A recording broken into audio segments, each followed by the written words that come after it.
विसुभाऊ बापट हे गेल्या 5 दशकापासूनचे माझे समकालीन मित्र म्हणण्यापेक्षा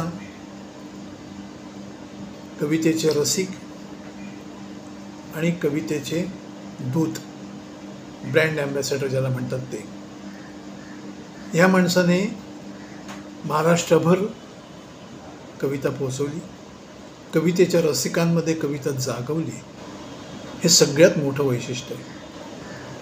कवींनी सुद्धा कविता वाचन केलं नाही असं नाही, परंतु कवी नसतानाही दुसऱ्यांच्या कविता समाजापर्यंत पोहोचवणं यासाठी विसुभाऊ बापट हा एकमेव माणूस आहे की ज्याने आपलं अख्खं आयुष्य या कामासाठी वाहून घेतलं. मला आठवतं 90च्या दशकामध्ये विसुभाऊचे अनेक कार्यक्रम कल्याणात मी केले. तो एका ह्याच भावनेने की कवितेचे रसिक कवितेला मिळावे आणि त्याच्या इतका चांगला ॲम्बॅसेडर विसुभाऊंसारखा दुसरा नाही, हा मला अभिमान वाटतो आणि समाधान आहे. थँक्यू. कवितेचं शीर्षक आहे बगळ्या बगळ्या कवडीने. अवकाळी पावसात विजांच्या कडकडाटात 71 वर्षाची निंबोणी उन्मळून पडली होती. पाऊस तेव्हापासूनच थांबला असावा.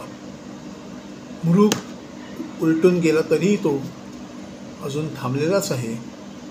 पाऊस न येण्याची ही पूर्वसूचना तर नव्हती. संध्याकाळी आकाशातून फडफडत जात असतात बगळ्यांचे थवे. आम्ही खालूनच ओरडत असू, बगळ्या बगळ्या कवडी दे. सगळे कवड्या शोधत राहिले नखांवर. त्यानंतर आकाशात न दिसले कधी बगळे, ना थवे ना कवड्या. पाऊस न येण्याची ही पूर्वसूचना तर नव्हती. पावसाळा उलटून गेलाय. तलाव धरणांनी तळ गाठलाय. कालपर्यंत वेशीपर्यंत असलेली जंगलं दूर दूर वेशीपार पर्यटन स्थळ म्हणून सांगावा घेऊन भावभावनांनी गढूळणारा अजूनही सुस्ताळ निळाई पांघरून पाऊस न येण्याची ती पूर्वसूचना तर नव्हती. जंगलं त्यांच्या जागी दऱ्याखोऱ्यात, झाडंही जंगलात. जंगलांचं घरदार मात्र फुटपाथवर रापलेलं अर्धनग्न पाट्या वरवंट्यांना टाके घालत.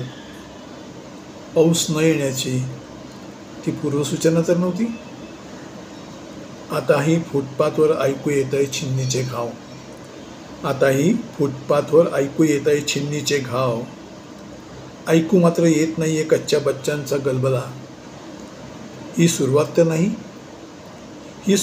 नाही पीक पाणीच नाहीसं